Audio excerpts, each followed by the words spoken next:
회장님, 저 이번엔 어디로 맡겨두실 거예요? 처음 듣는 말은 아니었다. 정리해고 당한 직원들, 잘려나간 하청 사장들. 내 앞에서 울부짖던 사람들은 늘 비슷한 말을 했다. 하지만 그날 그 말을 한 건 정장을 입은 어른이 아니라 8살짜리 고아 소년이었다.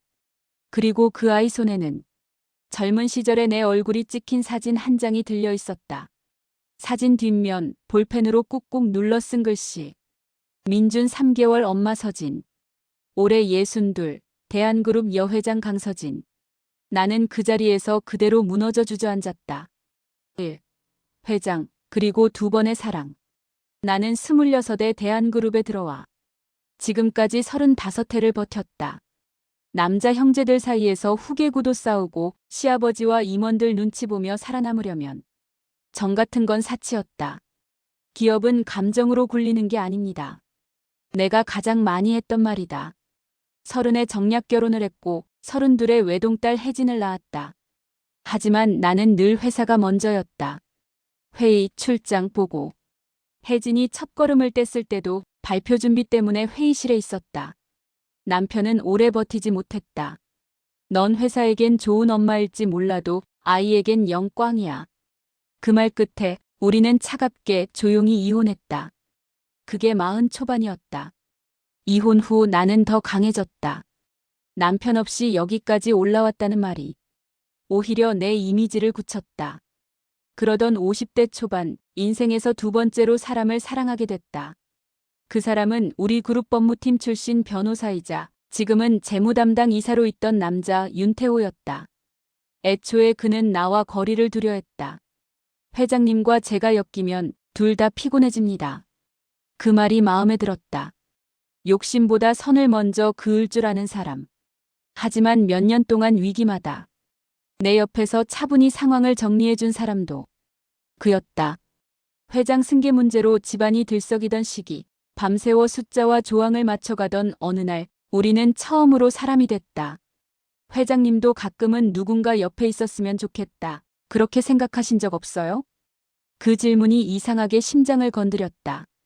그날 우리는 업무와 상관없는 이야기를 했다. 어릴 때 이야기, 부모 이야기, 아무에게도 말하지 않았던 두려움들. 그리고 오래 쌓인 외로움이 한 번에 터져나왔다. 그 한 번의 밤으로 모든 게 바뀌었다. 예상치 못한 임신, 그리고 갑작스런 상실. 몇 주 후 몸 상태가 이상했다. 임신이라고요? 의사의 말이 믿기지 않았다. 이미 50렙. 갱년기를 걱정할 나이에 새 생명을 품게 될 줄은 상상도 못했다. 병원 밖으로 나오자 머리가 핑 돌았다. 그날 저녁 나는 태호에게 얘기했다. 나 아이가 생긴 것 같아. 태호는 잠시 말을 잃더니 천천히 숨을 들이쉬었다. 회장님, 아니 서진 씨. 우리 생각해보자. 그는 도망치지 않았다. 내가 가장 두려워하는 말을 먼저 꺼냈다. 내가 책임질게요. 자리 문제든 뭐든. 같이 맞읍시다. 그 말에 나는 처음으로 회장 자리가 가벼워지는 느낌을 받았다. 그래서 결심했다. 회사, 가문, 이사회보다 이번엔 사람을 먼저 선택해보겠다고. 하지만 세상은 그렇게 호락호락하지 않았다. 임신 소식을 알리고 한 달도 지나지 않아 태호는 출장길에 교통사고로 죽었다. 한밤중 병원에서 본 그의 시신은 너무도 낯설었다. 장례식장 한쪽에서 태호의 동생이 울먹이며 말했다. 형이 회장님 걱정을 제일 많이 했어요. 자기가 옆에 있어야 사람들이 함부로 못할 거라고. 나는 그 말을 듣고도 눈물 한 줄기 흘리지 못했다. 울기 시작하면 아예 무너질 것 같아서. 장례를 치르고 돌아온 날 시댁과 친정 어른들 그리고 이사회 핵심들이 모였다. 지금 회장 승계가 눈앞인데 혼외자가 있다는 소문이라도 나면 그동안 쌓아온 게 한 방에 무너집니다. 윤 이사는 이미 죽었어요. 죽은 사람 이름까지 끌어들여 스캔들 만들고 싶습니까? 나는 배를 감싸쥐고 앉아 있었다. 뱃속 아이의 심장 소리가 귓가에서 뛰는 것 같았다. 그래도 이 아이는 내 아이야. 내가 겨우 내뱉었다. 그건 부정 안 합니다. 그래서 더 큰 문제죠. 그들은 차갑게 말했다. 회장님, 지금 이 아이를 인정한다는 건 재산 분쟁, 상속구도, 태호 씨 가족과의 갈등까지 다 떠안겠다는 뜻입니다. 그 아이 하나 지키려다 수만 명의 직원과 주주를 위험에 빠뜨릴 겁니까? 그 말 어디서 들어본 말 아니었나? 맞다. 평생 내가 하던 말이었다. 한 사람 때문에 회사 전체를 흔들 순 없습니다. 결국 나는 내가 늘 하던 논리에 당했다. 어느 날 친정어머니가 조용히 말했다.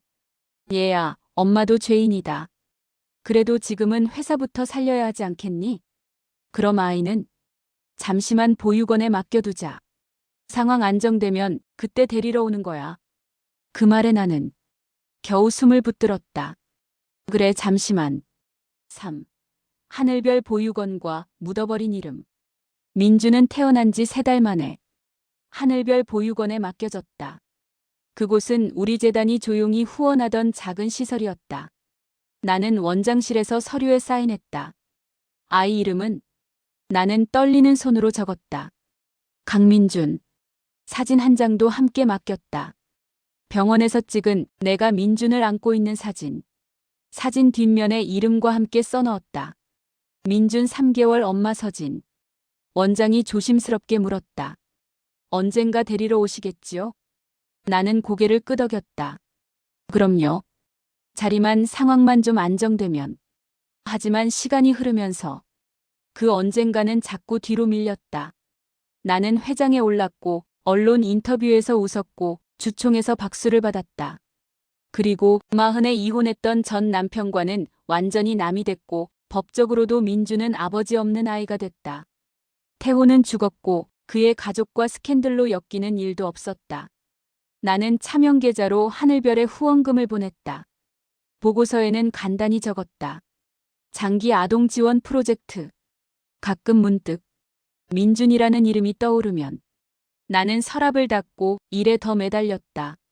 한 사람 때문에 회사 전체를 흔들 순 없어.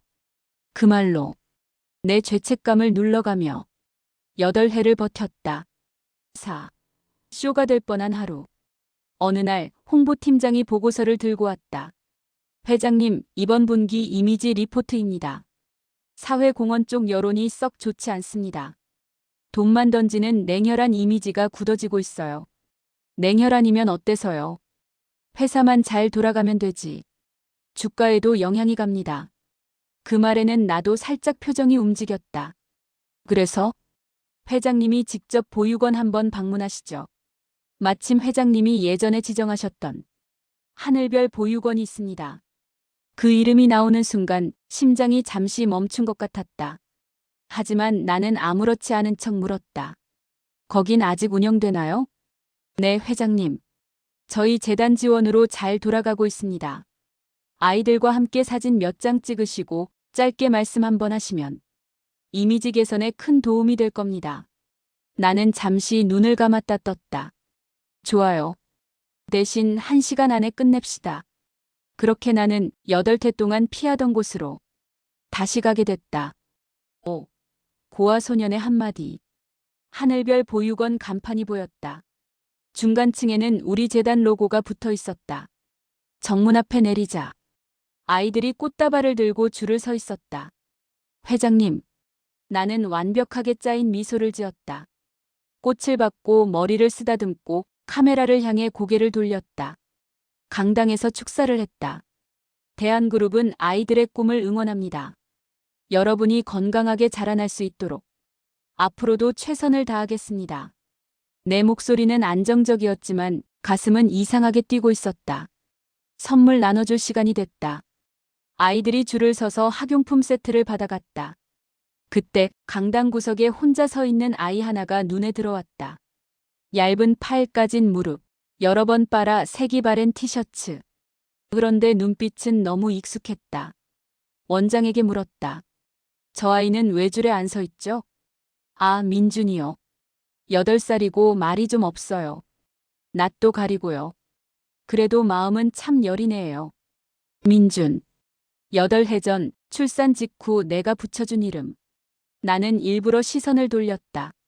행사가 끝나고 출구로 향했다. 경호팀이 앞뒤로 에워쌌다. 그때 뒤에서 떨리는 목소리가 들렸다. 저 잠깐만요. 경호원이 나서며 손을 들었다. 접근하지 마. 나는 반사적으로 돌아보았다. 아까 그 아이 민준이었다. 회장님께 할 말이 있어요. 진짜 중요한 말이에요. 홍보팀장이 눈을 동그랗게 뜨고 날 봤다. 나는 손짓으로 경호원을 멈췄다. 괜찮아요.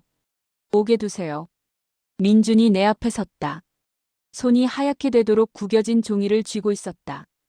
나는 평소처럼 형식적인 미소를 지었다. 왜 그러니? 선물은 못 받았니? 선물 그런 거 아니에요. 아이의 입술이 떨렸다. 한참을 주저하던 아이가 마침내 고개를 들고 내 눈을 똑바로 봤다. 왜 저를 버렸어요? 주변 소리가 모두 사라졌다. 카메라 셔터 소리도, 원장이 부르는 소리도 멀어졌다. 지금 뭐라고 했니? 민준이 손에서 구겨진 사진 한 장을 내밀었다. 젊은 여자. 긴 머리를 뒤로 묶은 명백히 나였다. 내 품에 안긴 3달짜리 아기. 사진 뒷면에는 볼펜으로 적어둔 글씨. 민준 3개월 엄마 서진. 내 글씨였다. 원장이 얼굴이 하얗게 질린 채 말했다. 회장님, 이 사진 아이 맡기고 가실 때 같이 두고 가신 거라고. 다리가 풀렸다. 나는 그 자리에서 그대로 주저앉았다. 6. 죄책감과 마주하다. 보육원에서 돌아온 뒤 나는 집무실 문을 잠그고 앉아 있었다. 책상 위에 놓인 사진이 나를 노려보고 있었다. 비서실장이 조심스럽게 말했다. 기록을 뒤져봤습니다. 8해 전부터 회장님 개인 계좌에서 하늘별로 꾸준히 후원금이 나갔습니다. 윤희사명의 차명 계좌도 함께 쓰였고요. 나는 피식 웃었다. 잊은 줄 알았는데. 잊은 척만 하고 있었네, 내가. 이사회가 열렸다. 회장님, 이건 리스크입니다. 혼외자 논란이라도 나면 그룹 전체가 흔들립니다. 전부 예상했던 말이었다. 아이를 조용히 다른 시설로 옮기고 충분히 보상하는 선에서 마무리하죠. 그 말에 나는 더 이상 침묵할 수가 없었다. 그렇게 한 번 버린 아이야. 회의실이 조용해졌다. 8해 전에 이미 그 짓을 한 번 했다고. 2번은 못하겠어요. 회의가 끝난 뒤 나는 미국에 있는 딸 혜진에게 전화를 걸었다. 영상통화 속 혜진은 익숙한 쿨한 표정으로 웃었다. 엄마 웬일이야? 바쁘잖아. 나는 망설이다가 사진을 카메라 앞으로 가져갔다. 혜진의 웃음이 사라졌다. 엄마 이 사람 엄마지? 그래. 그리고 옆에 있는 아기가. 나는 8해 전 이야기를 처음부터 털어놓았다. 태호, 임신, 사고, 하늘별, 서류, 약속. 혜진은 한참 동안 아무 말도 하지 않았다. 혜진아, 뭐라고 욕해도 좋으니까 말 좀 해줘. 긴 침묵 끝에 혜진이 낮게 말했다. 엄마, 나 평생 회사 때문에 내가 이순이라고 느꼈거든. 근데 이제 보니까 회사 때문에 아예 버려진 애도 있었네. 그땐 정말 어쩔 수가. 엄마, 이제 어쩔 수 없었다는 말. 좀 그만 쓰면 안 돼? 통화는 그렇게 끝났다. 잠시 후 예전 남편에게서 메시지가 왔다. 민준이 얘기 들었어. 이제라도 책임질 수 있으면 져. 회사는 다른 사람도 지킬 수 있지만 그의 엄마는 너밖에 없다. 나는 더 이상 도망칠 데가 없다는 걸 알았다. 다음 날 카메라도 홍보팀도 없이 다시 하늘별로 향했다. 이번엔 회장이 아니라 죄인으로. 7. 저도 한 번만 불러봐도 돼요? 민주는 작은 교실에서 색연필을 정리하고 있었다. 내가 들어가자 놀란 눈으로 나를 바라봤다. 어제 많이 놀랐지? 제가 잘못했어요. 시끄럽게 해서. 사과해야 할 사람은 나야. 나는 사진을 책상 위에 올려놨다. 이 사진 너 몇 살 때부터 보고 있었니? 어릴 땐 원장실에 있었고요. 제가 좀 크니까 원장님이 제게 주셨어요. 언젠가 직접 물어볼 날이 올 거라고. 민준이 사진을 내려다보다가 말했다. 여기 애들은 대부분 엄마 아빠가 누군지도 몰라요. 그래서 그냥 없는 사람이라고 생각하고 살아요. 근데 저는 살아있는 사람이었어요. TV에도 나오고 사람들한테 박수 받는 사람. 아이의 목소리가 떨렸다. 그래서 더 미웠어요. 나한텐 한 번도 안 오면서 다른 사람들한테는 그렇게 웃어주니까. 나는 아이 앞에서 천천히 무릎을 꿇었다. 그래. 내가 미워해도 된다. 회사 지킨다고, 자리 지킨다고 너를 버린 사람 바로 나야. 민준의 눈이 커졌다. 근데 하나만 알아줬으면 좋겠어. 한 번도 너를 생각 안 하고 산 적은 없었다는 거. 매달 돈 보낸 계좌들 다 내 죄책감이었어. 그럼 왜 여기 안 왔어요? 아이가 묻는 말이 가장 날카로웠다. 내 얼굴을 보면 내가 한 짓이 너무 선명해질까봐. 그게 너무 무서웠어. 한참의 침묵 끝에 나는 떨리는 목소리로 말했다. 미안하다, 민준아. 회장님이 아니라 엄마가 잘못했다. 민준이 멍한 눈으로 나를 보았다. 지금 뭐라고 했어요? 엄마. 내가 허락해준다면 이제라도 그렇게 불러보고 싶어서. 아이의 입술이 떨렸다. 저도 한 번만 불러봐도 돼요? 응. 민준이 눈을 꼭 감고 마침내 입을 열었다. 엄마. 단 한 단어. 하지만 그 한마디가 내 35회를 송두리째 흔들었다. 나는 아이를 끌어안았다. 그래, 민준아. 엄마가 너무 늦게 와서 정말 미안하다. 문 밖에서 지켜보던 원장이 조용히 눈물을 닦으며 문을 닫았다. 8. 회사 BS 사람 늦게 배운 선택. 며칠 후 이사회가 열렸다. 민준 군을 제 아들로 입양하겠습니다. 회의실이 술렁였다. 회장님, 이건 감정적인 결정입니다. 상속 구조도 복잡해지고. 그래서 전문 경영인 체제로 전환합시다. 모두가 나를 보았다. 실질적인 경영은 다른 사람에게 넘기고 전 상징적인 자리만 유지하겠습니다. 그 대신 민준이를 제 아들로 받아들이겠습니다. 주가에 타격이 옵니다. 한 아이를 2번 버리는 것보단 낫습니다. 길고 치열한 논쟁 끝에 결국 내 안이 받아들여졌다. 언론에는 숨겨둔 혼외자 입양한 재벌 여회장 이라는 자극적인 제목이 붙었다. 댓글에는 막장 드라마냐 이미지 세탁쇼 라며 온갖 말이 달렸다. 그래도 입양 서류에 도장을 찍는 순간만큼은 아무 소리도 들리지 않았다. 이제부터 법적으로도 내 아들이야. 민준이 작은 목소리로 말했다. 진짜요? 그래. 늦게 온 엄마라 미안하지만 이제부터라도 옆에 있을게. 민준이 고개를 끄덕였다. 저도 도망 안 가요. 9. 완벽한 해피엔딩은 아니지만 몇 달 뒤 혜진이 한국으로 들어왔다. 공항에서 만난 혜진은 표정이 복잡했다. 엄마, 이번엔 회사 일 때문에 부른 거 아니지? 아니야. 너랑 민준이 때문에. 집에서 세 사람이 마주 앉았을 때 공기는 얼어붙은 듯 했다. 혜진이 먼저 말을 꺼냈다. 너가 민준이지? 네. 나보다 동생이니까 누나라 불러. 민준이 입술을 떨더니 조심스럽게 말했다. 누나. 혜진이 코웃음을 쳤다. 좋아. 대신 누나는 싸게 안 굴 거야. 나중에 나 늙으면 너가 용돈 줘야 돼. 그 말에 민준이 처음으로 크게 웃었다. 나는 그 모습을 보며 조심스럽게 안도했다. 물론 모든 게 한 번에 좋아진 건 아니다. 나는 회장 자리를 상당 부분 내려놓고 재단과 집에 더 시간을 쓰기 시작했다. 그래도 아직 버릇처럼 회사 뉴스부터 확인하고 아이들보다 숫자를 먼저 걱정할 때가 있다. 혜진과도 자주 부딪힌다. 엄마 또 회장님 말투야. 가끔은 그냥 엄마처럼 말해줄 순 없어. 예전 같으면 그게 뭐가 문제냐 했겠지만 이제는 한 번 더 생각하려고 노력한다. 민주는 가끔 보육원 친구들을 떠올리며 울기도 한다.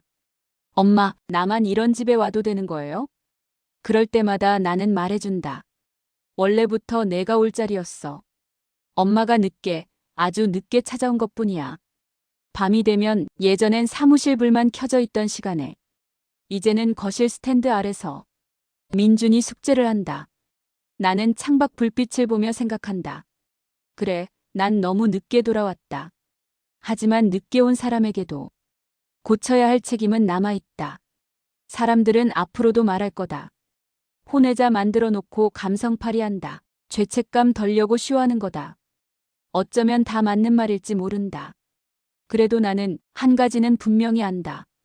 회장 자리는 언젠가 누군가 대신 앉을 수 있지만 엄마 자리는 한번 비워놓으면 아무도 대신 앉아주지 않는다는 걸. 그리고 그 진실을 내게 가르쳐준 사람은 세상이 버린 고아 소년이 아니라 내가 버렸던 내 아들 민준이라는 걸.